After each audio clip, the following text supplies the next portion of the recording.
హే viewers, మీరు ఇప్పటివరకు ఎన్నో రకాల దోశలు అయితే టేస్ట్ చేసే ఉంటారు కదా. ఈరోజు నేను మీకు గోధుమ రవ్వతో అయితే దోశలు ఎలా చేసుకోవాలో అయితే చూపించేస్తాను. దీనికోసం ముందుగా నేను ఒక కప్పు గోధుమ రవ్వకి ఒక కప్పు మినపప్పు అయితే తీసుకొని వాటర్ వేసుకొని 5 to 6 అవర్స్ అయితే నానబెట్టేసుకున్నాను.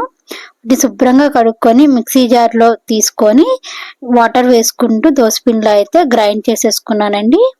ఇందులో కొంచెం ఉప్పు, కొంచెం జీలకర్ర అయితే వేసుకొని బాగా కలుపుకోండి. తర్వాత స్టవ్ అయితే ఆన్ చేసేసుకొని పెనం పెట్టేసుకొని కొంచెం హీట్ అయిన తర్వాత ఈ దోశల పిండితో అయితే దోశలు అయితే వేసేసుకోండి. ఈ పిండితో దోశలు మనం అప్పటికప్పుడైనా వేసుకోవచ్చు, లేదంటే ఒక ఓవర్ నైట్ ఫెర్మెంట్ చేసి కూడా వేసుకోవచ్చు. పెనం నుంచి అయితే ఈజీగా వచ్చేస్తాయండి దోశలు, చాలా మెత్తగా ఉంటాయి.